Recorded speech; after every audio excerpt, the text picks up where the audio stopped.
2018 WJTS News. Good evening, I'm Charlotte Olson. The Southwest Indiana Film Festival, or SWIFT, started out the month of October with a successful turnout of over 250 people throughout the day last Saturday.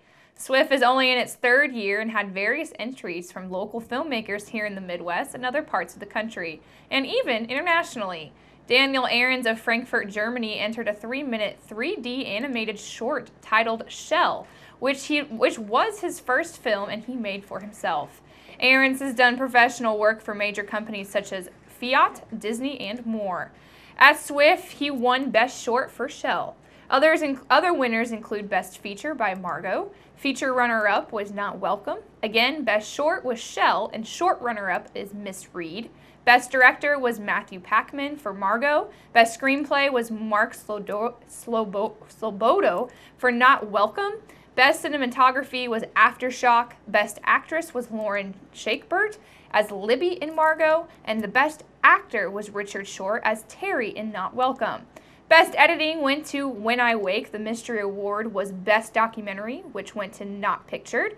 And we spoke with Huntingburg native producer Roger Welp, who won Best Feature runner-up, Best Actor, and Best Screenplay, and Audience Choice for the first film that he's produced, titled Not Welcome. Producer Welp expresses the significance of coming back to DuBois County and being honored with such awards. Almost surreal, to be honest with you. When I was a child, my mom grew up not too far from here on Dewey Street in Jasper, Indiana, and as a child I grew up coming to the Astor to watch films, and some of my best experiences were right here in this very theater, so it's kind of surreal, to be honest. Welp currently works in Chicago and says that his message to future filmmakers is to network and use social media distribution today to get it out to the public as the parameters of accessing an audience has enhanced with different media vehicles. Aspiring filmmaker Hannah Rydberg of Jasper won the Best Editing Award for When I Wake. Rydberg is a senior at Jasper High School and talks about her experience and growth as she's participated in SWIFT. Well, it's pretty amazing. SWIFT has been such a great experience for me, from last year when I entered and I got third runner-up to this year whenever I got to enter and I got Best Editing, which is super exciting because it's shown how much I've changed over the last year, and SWIFT has been a big part of that. Rydberg plans to go to Milwaukee University for film and marketing, and she looks forward to continuing in the film industry to make an impact with her future films. SWIFT board member Peter Marshall stated that the board looks forward to expanding their scope and getting even more variety and diversity to get more culture and art into DuBois County. Nick Stevens, also a board member of SWIFT, elaborates on the success of this year and what they look towards to continue the great momentum that they have demonstrated. Our first year, we had a few shorts, and we were in 5-minute films is what was the key. We had a handful of people. This year, we've progressed from having 5 or 6 films up to, we had 47 entries that were shorts and about 5 or 6 feature films. We picked 3 of those, and we had, I think, roughly 20 shorts. So we've really ballooned out. We're able to use the beautiful Astor Theater and hopefully what we're going to see in years to come with it. It's been really great, and the film quality has been excellent. We've got a lot of local people as well as people regionally. For more information on Southwest Indiana's Film Festival, navigate their website at www.filmduboiscounty.com or head on over to Facebook and give them a like. On Wednesday, our news reporter Joy Holt was on scene at the 24th Annual Distinguished Citizens Award Banquet. Here is Joy with the story. Wednesday night at the Huntingburg Event Center, the 24th Annual Lincoln Heritage District Distinguished Citizen Award Banquet was held. This year's recipient being honored was Ken Sindlewick, a lifelong resident of DuBois County. Mr. Sindlewick has actively served his community in various leadership capacities for over 35 years and is most proud of his family and genuinely treasures their time together. The night began as guests arrived. They were greeted by the members of Boy Scout Troop 185 in the fashion of holding doors open and escorting ladies and gentlemen to their tables.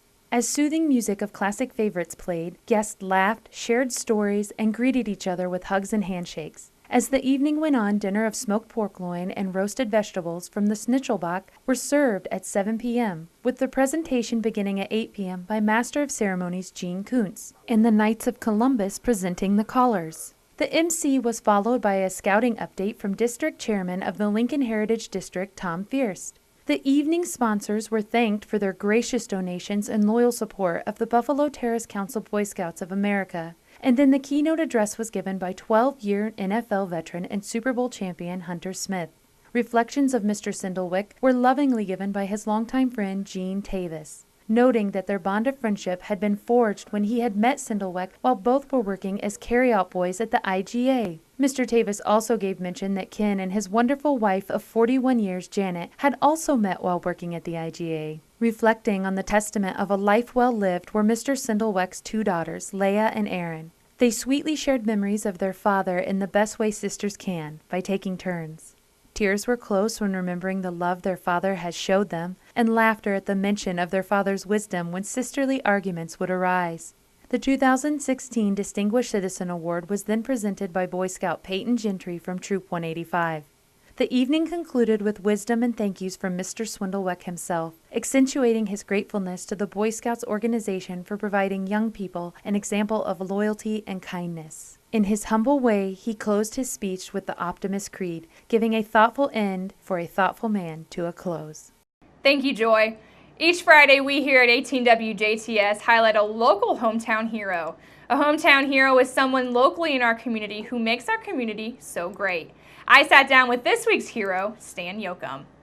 Good evening, everybody. I am Charlotte Olson for the 18 WJTS News, and I am out here at the DuBois County Museum, and I am joined with this week's hometown hero, Stan Yoakum. Of course, our hometown heroes are people in our community that are making such big differences and impacting the lives of those who live here. And of course, Stan Yoakum, how are you doing today? I am doing wonderful. It's good to be here, and I'm glad to see you. Well, great. Thank you for taking the time to sit down with us. And of course, you were nominated for the work that you do with Junior Achievement here in DuBois County.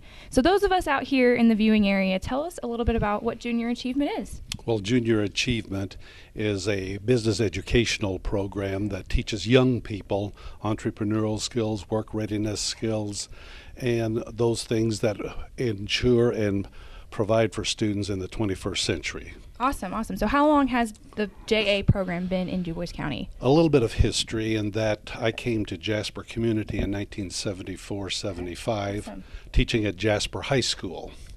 And at Jasper High School, one afternoon, my principal, Mr. Don Noblet, called me into the office and said, "Gee, I've got a letter here from Evansville, Indiana that says you ought to be interested in Junior Achievement. Okay. I don't know what it is, but I'm going to ask that you check on that." Okay. And I checked on it and found that it would be something that would be valuable to our students and our community.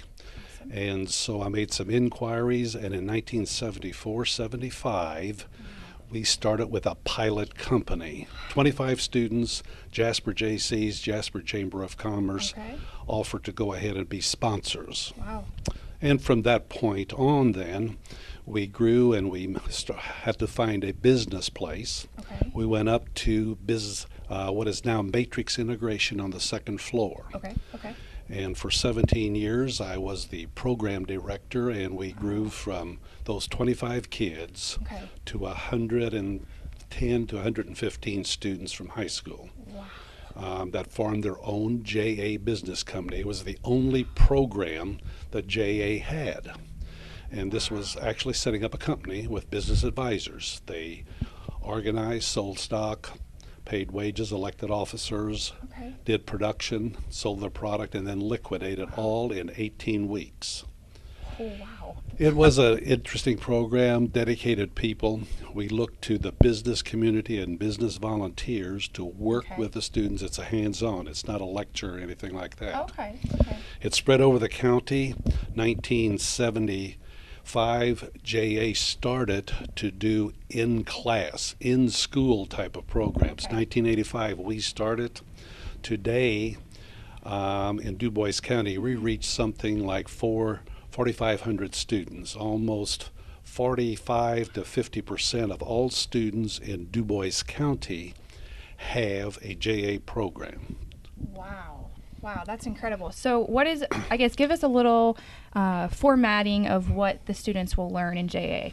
Well, all of the programs follow the curriculum, follow the state standards of Indiana. And if you're in the first grade, you talk about families, you talk about wants and needs. If you move to the middle school, the programs for each grade level, you talk about the early history of economics and also learn the basic skills again, wants, needs, supply, demand. And in the high school programs, along with the company program, there are such programs as Innovative Challenge. Entrepreneurial spirit is the key word of the day.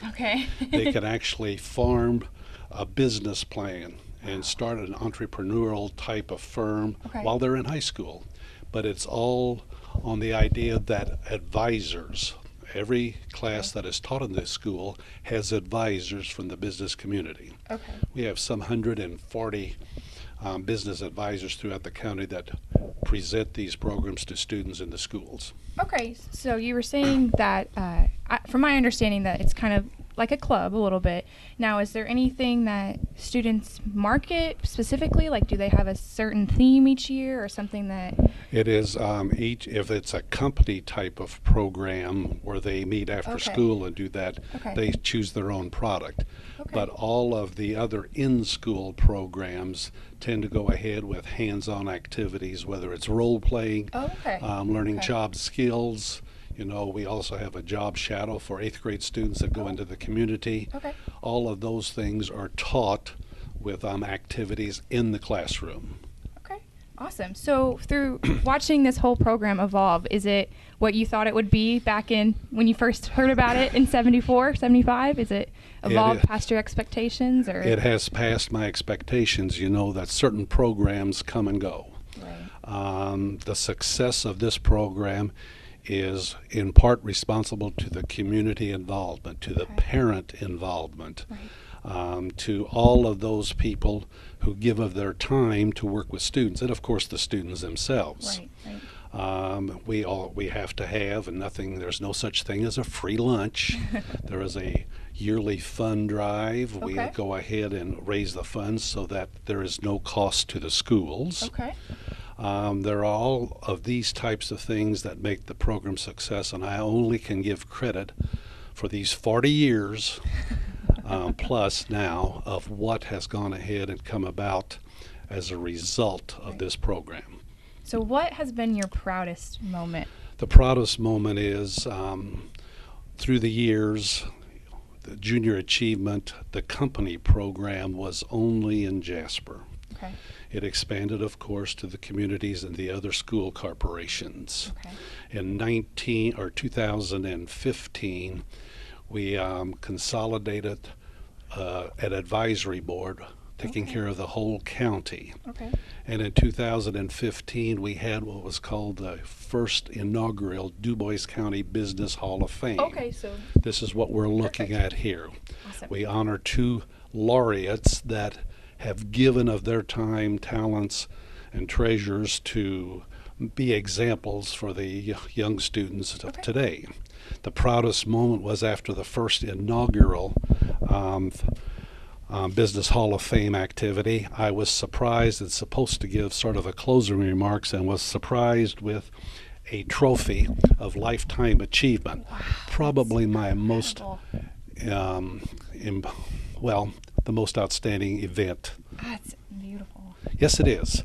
And it doesn't necessarily it recognizes by the community, by the business volunteers, by students and everyone. And I think it's just it was a stellar moment. One you will remember forever. One I will remember forever. So how can people get involved with JA, whether they're a student or maybe a parent or even a business? How do they learn more information? Is there a website? Is there a contact? Yes, there is a website, and I should go ahead and we'll put that on. You can go, of course, to ja.org. You can call Junior Achievement of Southwestern Indiana. There are 11 counties in our area, Du Bois County being one. You can go ahead and simply call that number 812-425-8152, and that's the Evansville number. But you can call local board members and people that are involved. Chad Huffman is our Du Bois County Advisory President. He's from Old National Bank. Awesome. And there are a number of people around. I'm still available to help in all of that. Awesome. Well, I appreciate you taking the time to explain to us all about Junior Achievement. It's definitely a great organization, and you've done so much for the community, and we thank you for that. And if you would like to nominate a hometown hero for our segment that airs every Friday, you can send your nominees to me, and you can give me a call at 812-482-2727 or send me an email at mailbox@wjts.tv. Of course, give me the contact information and a way to get in touch with that hometown hero that you are nominating. This is Charlotte Olson reporting for 18 WJTS News. Local people watching local people. Make sure you keep it right here, because up next we'll take a look at your weather summary.